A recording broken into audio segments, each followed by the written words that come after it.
എല്ലാവർക്കും നമസ്കാരം. എല്ലാവരും സുഖമായിരിക്കുന്നു എന്ന് വിചാരിക്കുന്നു. അപ്പോൾ നിങ്ങൾ കേട്ടിട്ടിൻ്റെ ഒരുവിധം ഭാഗങ്ങളൊക്കെ പഠിച്ചിങ്ങനെ മുന്നേറിക്കൊണ്ടിരിക്കുകയാണ്.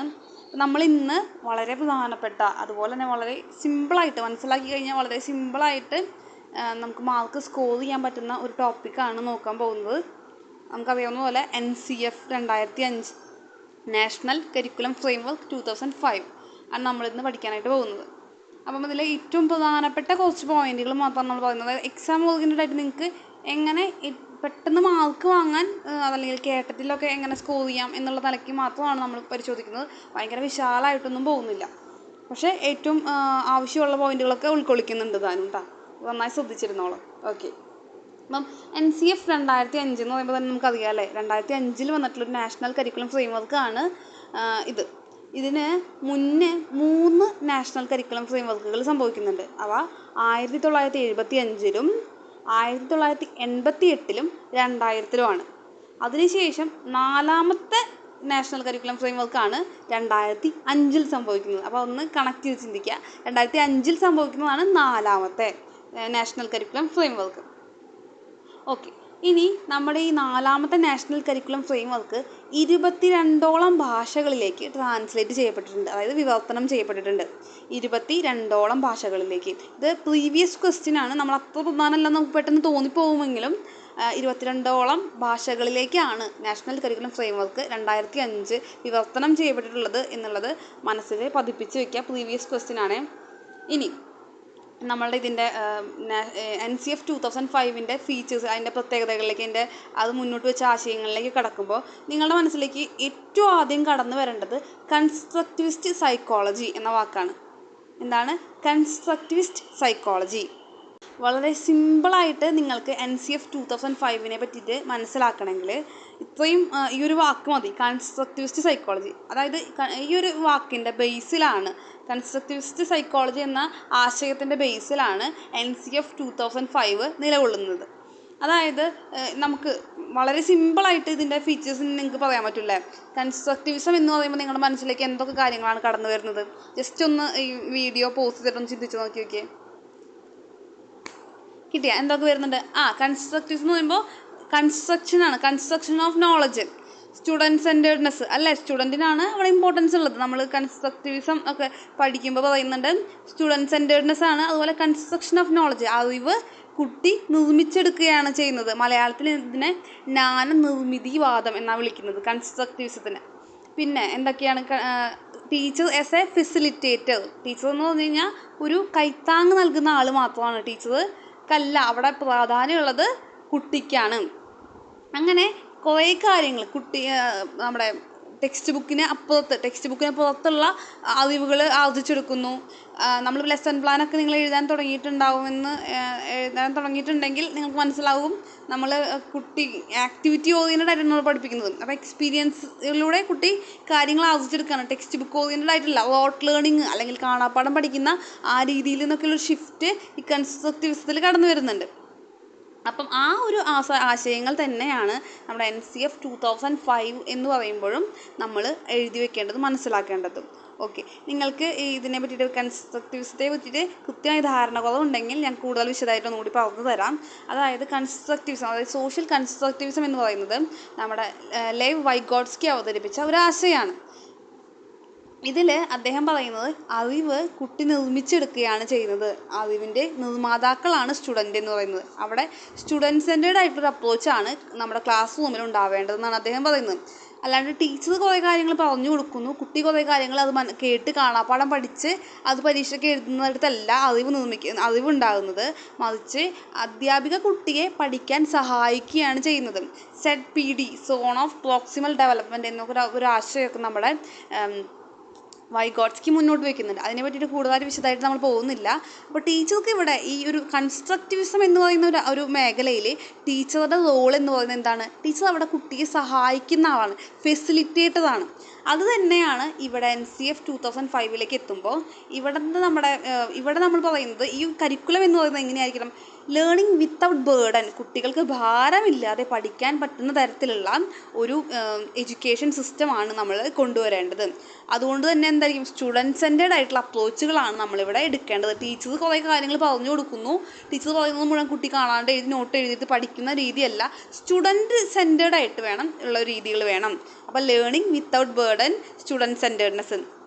അപ്പോൾ സ്റ്റുഡൻറ് സെൻറ്റേഡ്നെസ് എന്ന് പറയുമ്പോൾ എന്തായിരിക്കണം, കുട്ടിക്ക് കാണാപ്പാഠം പഠിക്കുന്ന രീതിയൊക്കെ ഭയങ്കര ബുദ്ധിമുട്ടല്ലേ. അപ്പം ഷിഫ്റ്റ് ഫ്രം റോട്ട് ലേണിംഗ്, കാണാപ്പാഠം പഠിച്ച് പരീക്ഷ എഴുതുന്ന ആ ഒരു രീതിയിൽ നിന്ന് ഒരു ഷിഫ്റ്റ് നമ്മളുടെ NCF 2005 മുന്നോട്ട് വയ്ക്കുന്നുണ്ട്. നേരത്തെ പറഞ്ഞ പോലെ teacher as a facilitator, teacher അവിടെ കൈത്താങ്ങ് നൽകുന്ന ആൾ മാത്രമാണ്. ആക്റ്റീവ് ലേണർ ആയിട്ടുള്ളതാണ് സ്റ്റുഡൻ്റാണ്. Student as an active learner, സ്റ്റുഡൻ്റാണ് അവിടെ ആക്റ്റീവായിട്ട് കാര്യങ്ങൾ ചെയ്യുന്നത്.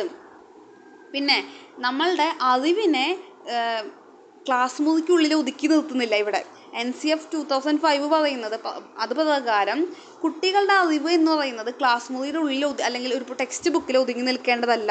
ക്ലാസ് മുറിക്ക് പുറത്ത് അനുഭവങ്ങളിലൂടെ, ക്ലാസ് മുറിക്ക് പുറത്തുള്ള സ്വന്തം എൻവയോൺമെൻറ്റിലൂടെ കുട്ടി ആർജിച്ചെടുക്കേണ്ടതാണ്. അപ്പം connecting knowledge to life outside സ്കൂളിന് പുറത്ത്, ക്ലാസ് മുറിക്ക് പുറത്തുള്ള ഒരു എൻവയോൺമെൻറ്റിൽ നിന്ന് കുട്ടി അറിവ് ആർജിച്ചെടുക്കാനൊക്കെയുള്ള അവസരങ്ങൾ നമ്മളുടെ NCF 2005 പറയുന്നുണ്ട്. NCF 2005 മുന്നോട്ട് വയ്ക്കുന്ന എക്സാം റിഫോംസ് അല്ലെങ്കിൽ പരീക്ഷകളിൽ ഉണ്ടാകുന്ന മാറ്റങ്ങൾ എന്തൊക്കെയാണെന്ന് വെച്ച് കഴിഞ്ഞാൽ, നമ്മൾ ആദ്യം തന്നെ ആലോചിക്കാം. നമ്മൾ നേരത്തെ പറഞ്ഞു സ്റ്റുഡൻറ് സെൻറ്റേർഡ് ആയിട്ടുള്ളൊരു അപ്രോച്ചാണ് NCF 2005 മുന്നോട്ട് വയ്ക്കുന്നത്. അപ്പോൾ എക്സാമുകളിൽ നമ്മൾ സ്റ്റുഡൻസ് ഏറ്റവും കൂടുതൽ ആഗ്രഹിക്കുന്ന കാര്യങ്ങൾ എന്തൊക്കെയായിരിക്കും? ഏറ്റവും തന്നെ നമ്മൾ ആഗ്രഹിക്കുക എക്സാമുകളൊന്നും വേണ്ടാന്നാണ്. അപ്പോൾ അത് തന്നെയാണ് NCF 2005 പറയുന്നത്. ഇങ്ങനെയാണ് നിങ്ങൾ മനസ്സിലാക്കണം. No public examinations till 8. 8ാം ക്ലാസ് വരെ പബ്ലിക് എക്സാംസ് ഒന്നും വേണ്ട, പൊതുപരീക്ഷകളില്ല, അതൊക്കെ ഒഴിവാക്കുന്നു. അതുപോലെ തന്നെ ഈ റോട്ട് ലേണിംഗ് നമ്മൾ നേരത്തെ പറഞ്ഞിട്ടുണ്ടായിരുന്നു. റോട്ട് ലേണിങ്ങിലൂടെ ഉള്ള അറിവ് പരിശോധിക്കുന്ന രീതി മാറ്റി അതിന് പകരമായിട്ട് testing, problem solving and competency based assessment. Content കുട്ടി കാണാപ്പാഠം പഠിച്ചാൽ അത് റീപ്രൊഡ്യൂസ് ചെയ്യാൻ കുട്ടിക്ക് പറ്റുന്നുണ്ടോ എന്ന് പരിശോധിക്കാതെ അതിന് പകരമായിട്ട് പ്രോബ്ലം സോൾവിങ്ങിനും അതുപോലെ കോമ്പിറ്റൻസിയും ഒക്കെ കുട്ടിയിൽ എത്രത്തോളം വളർന്നു, അതിനൊക്കെയുള്ള കഴിവ് കുട്ടിയിൽ എത്രത്തോളം വളർന്നു എന്ന് പരിശോധിക്കുന്ന തരത്തിലുള്ള എക്സാമുകൾ. അതുപോലെ ഫ്ലെക്സിബിൾ ആയിട്ടുള്ള ടൈം ലിമിറ്റ്. നമ്മളൊരു ഇപ്പോൾ എല്ലാവരും വ്യത്യസ്തരാണ്, എല്ലാവർക്കും വ്യത്യസ്ത തരത്തിലാണ് എക്സാമൊക്കെ എഴുതാനുള്ള സ്പീഡും ഒക്കെ ഉള്ളത്. അപ്പോൾ ഫ്ലെക്സിബിൾ ആയിട്ടുള്ള ടൈം ലിമിറ്റ് കൊടുക്കുക. അതുപോലെ ഷോർട്ടർ ഡ്യൂറേഷനിലുള്ള എക്സാമിനേഷനുകൾ, അതായത് കുറേ 3 മണിക്കൂർ 4 മണിക്കൂർ നീണ്ടു നിൽക്കുന്ന എക്സാമുകൾ നമ്മൾ മടുപ്പിക്കും. പരീക്ഷ എഴുതാൻ വന്ന കുട്ടികൾക്ക് പോലും, പഠിച്ചു വന്നവർക്ക് പോലെ ആണെങ്കിൽ പോലും അത് മടുപ്പിക്കും. അപ്പോൾ അത്തരത്തിൽ കുറേ സമയമെടുത്ത് കുറേ നേരത്തെ പരീക്ഷകളല്ലാണ്ട് ഷോർട്ടർ ഡ്യൂറേഷനുകളിൽ തന്നെ എക്സാമിനേഷനുകൾ നടത്തുക. അതുപോലെ തന്നെ ക്വസ്റ്റ്യൻസിൻ്റെ ടൈപ്പ് നമ്മൾ നേരത്തെ പറഞ്ഞ പോലെ ഈ റോട്ട് ലേണിങ്ങിനെ പ്രോത്സാഹിപ്പിക്കുന്ന തരത്തിലുള്ള ചോദ്യങ്ങൾ മാറ്റി കുറച്ചും കൂടി ഈ നമ്മളുടെ സ്കില്ലുകളും നമ്മളുടെ ക്രിയേറ്റിവിറ്റിയൊക്കെ വളർത്താവുന്ന തരത്തിലുള്ള ചോദ്യങ്ങളിലേക്ക് ക്വസ്റ്റ്യൻസ് രീതി മാറ്റുക എന്നുള്ളതൊക്കെയാണ് നമ്മൾ NCF 2005 മുന്നോട്ട് വയ്ക്കുന്ന എക്സാമിനേഷൻ റിഫോംസ്. അപ്പോൾ ഓർത്ത് വയ്ക്കേണ്ട കാര്യം, 8ാം ക്ലാസ് വരെ ബോർഡ് എക്സാംസ് ഇല്ലാണ്ടാക്കാം.